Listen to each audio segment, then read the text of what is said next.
Hi, I'm Dave, and this is Work in VR. I'm a software developer and I work in virtual reality using software called Immersed. Now, I don't work on virtual reality, I work in virtual reality. My actual work has nothing to do with VR, but Immersed lets me have up to 5 virtual screens and stunning 3D environments. In Immersed, users can work by themselves in solo rooms or together in private collaboration rooms, or you can even go to a public space where anybody is free to drop by and work together. I'm in the habit of spending a portion of every day working in the public rooms. Now, in doing so, I've met some amazing people from all over the world, and people, different walks of life, different backgrounds, different professions, but we all share a love of doing professional, productive work in VR. So a group of us got together and we thought, it'd be really fun to share our thoughts about working in VR. So we created a podcast called VR 9 to 5. So the purpose is to share our thoughts about what it's like to work in VR full time. We just finished our first episode, pretty excited about it. And where in the first episode, we discussed kind of how we each found VR and productivity apps. And we discussed some of the exciting surprises that we found. Almost universally, we all found things that we weren't expecting when we started working in VR. So to view the full unabridged episode, the first episode, you can click the link below in the description. But here is a small sort of sampling of that conversation. I hope you enjoy it, and I pray that God blesses you with an amazing day. Thanks.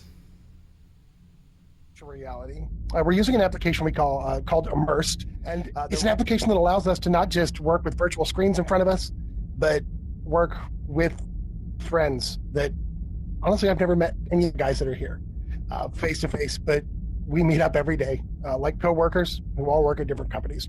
So we're putting this podcast together to kind of give you an idea of what it's like working in virtual reality, what the benefits are, some of the things that we see as maybe being the future, and to kind of give you an idea of what our experiences are. And what we wanted to do with our first episode here is really kind of start out with the question of how did we get here? Why are we working in VR? What brought us into it? And about Paul Tomlinson, or Ptom as he's known around here, has been using VR for a very long time, longer than any of us.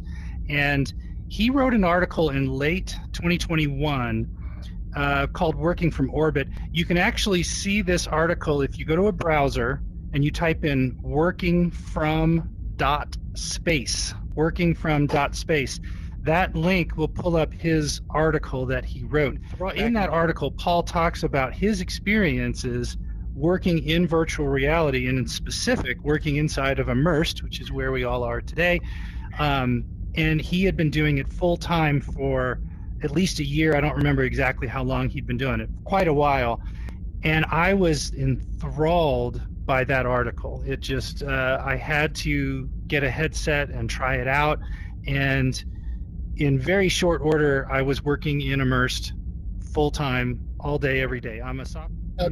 Dave, you mentioned you came in here mainly for the screens.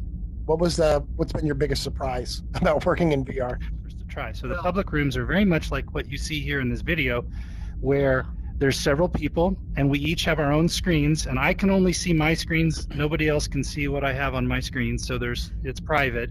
But yet you're in the room with somebody else, and you can have conversations with other people that just spring up. And I was surprised at how much I love that. So in a normal sort of setting in the public rooms, there will be periods of casual conversation, and then it'll quiet down, and it'll be 20, 30 minutes and nobody says a word, and we're all just hammering away at our work, and it's remarkably productive. There's just this weird sense of accountability that just sort of happens just by being in a room with other people. So it's I love it. It's really exciting. I wrote a number of articles on Medium about working in VR, and I kind of struggled with Immersed at first, but eventually I got some great help from one of the members of the Immersed staff. That's Ryan, and an amazing thing happened, gentlemen. I wrote 76,000 word novel. And, holy cow. And in Amazing. VR. But at least the thing about Immersed that most people don't talk about is that it's a productivity app that is also a social app. Okay, there's a Discord group, and almost every day I see people, if you're not in Immersed, we're talking amongst ourselves in the different threads, and I have gotten so much support from the online community, and it's been just eye-opening and amazing. You need something, you ask. There's a thread for that. I actually feel very comfortable talking to every person that I meet in Immersed because we have created or are in the process of creating a co-working, innovative culture that leans heavily on let's get it done, but how can I help you? But I gotta tell you, this is the most inclusive environment that I know of, and I spend as much time as I can here. You know, you hit on something that I highlight to people too, and you know, it's emerging technology. It's new. It's not exactly normal for a lot of people. A lot of people haven't even put VR headsets on. But when you get in, you get started, and you hit a roadblock. I've never seen a company that has 24/7 support, pretty much like Immersed does. I mean, there's somebody always on that Discord answering questions from Renji all the way down to Ryan. But and then you throw the community support. So many members will share how because everybody kind of goes through the same progression and kind of encounters a lot of the same things, and everyone is so happy and anxious to help everyone succeed. So there's nothing to be 100%. gun shy about as long as you just ask. I didn't come into working in VR with that expectation at all of being around people, but I don't think I realized that when I, working from home, how much I kind of needed that interaction. So it's a really good point that I've found that this actually kind of fills a need that I've had to have people to interact with other than, through Zoom and Teams and all the other things we do. This is just, there's something more personal about seeing people's facial expressions and all that. Yeah. Well, and I think a huge part of that is the organic nature of it. Yes. Like you can be there and working away and hear somebody talk about something and you just stop and you talk to them. Or you hear somebody say, oh, there's this issue that's showing up. You don't have to go read something or hope somebody responds to your chat or hope that you saw an email. You just hear somebody talk about it. And it helps things move along. And then you build those friendships. It's so much more organic. Yeah, it's incredible. This is I've had a big issue working since COVID started, right? I'm a big cultural guy. I love the culture. I love being in an office and being able to interact with all my colleagues and watching what everyone's doing, knowing who's who, and just that just submerging yourself into culture. And when COVID started, when we had to work through Zoom and through these online mediums, I felt like I completely lost a sense of culture. And disconnect. Exactly. And so when I came into Immersed, this has been I don't even work with you guys, and this is the first time that I have felt like I'm part of a culture once again. Right? And that's so exciting to me because there's two parts of work, right? Your actual job and the people that you're working with, right? It's two completely different mediums, and working in VR is the first time in 2+ years that I have felt that cultural aspect again, right? Which is incredible. I keep accidentally calling you guys my coworkers, but we don't even work at the same company. It's true. It feels like it. So true. It does. Another 2021, and COVID meant that we could not be together. Just couldn't do it. It was forbidden. At least I'm here in the UK, based out of Scotland, and the rules were no, unless you have ironclad reason to be there, you're not going to be there. So we had to figure out the whole remote thing, and it was very tough to onboard like that, particularly when you have a situation that hasn't been really tailored for remote working. Everybody had to figure it out, and everybody did a varying kind of amount of good works for that. But then I knew from my own experience that VR was something that I totally enjoyed. It's the thing that got me through lockdown and COVID. And just where I found it particularly helpful, I would say, is actually in one-on-ones.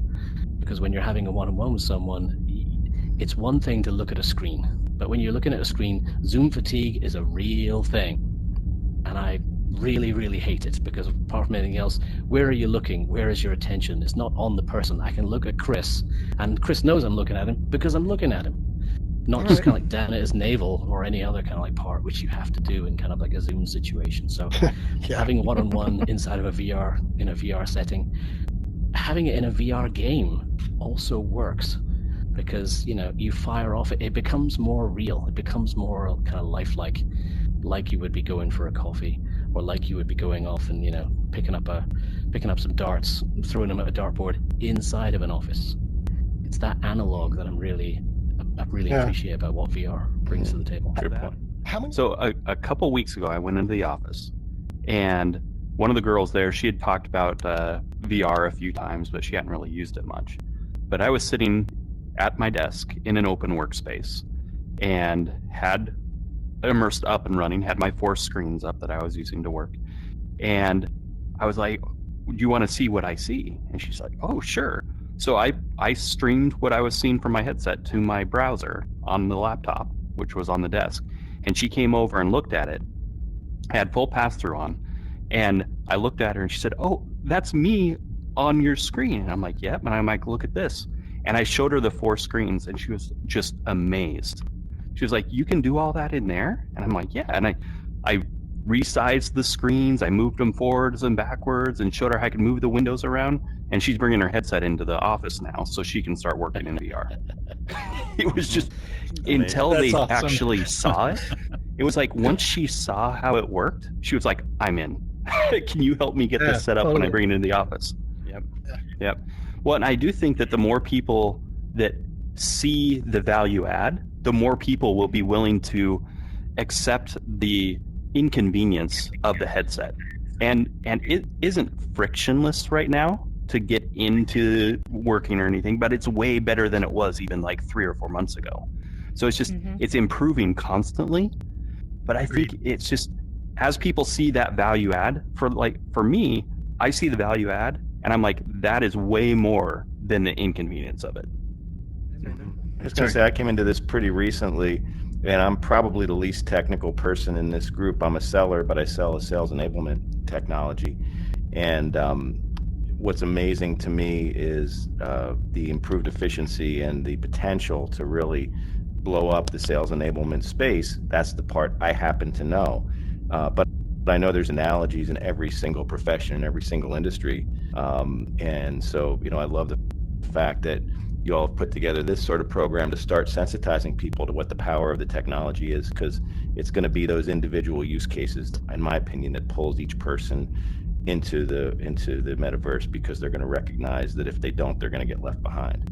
And I think one of the exciting things about working in VR is that most people, or a lot of people that work in VR, are not even working on VR tech-based applications.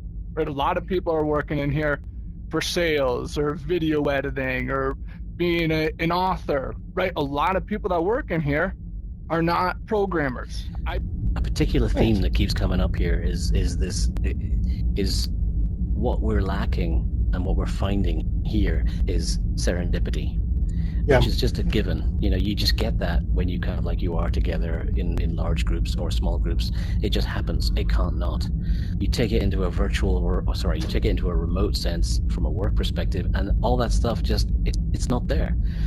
You have to do so much work to try and find that serendipity, and yet here it's baked in, all in the same place, and you don't have to give up anything to kind of do it. In fact, you don't even have to commute to get it, which is fantastic. And what we really hope more than anything else is that we'll see you joining us someday in virtual reality.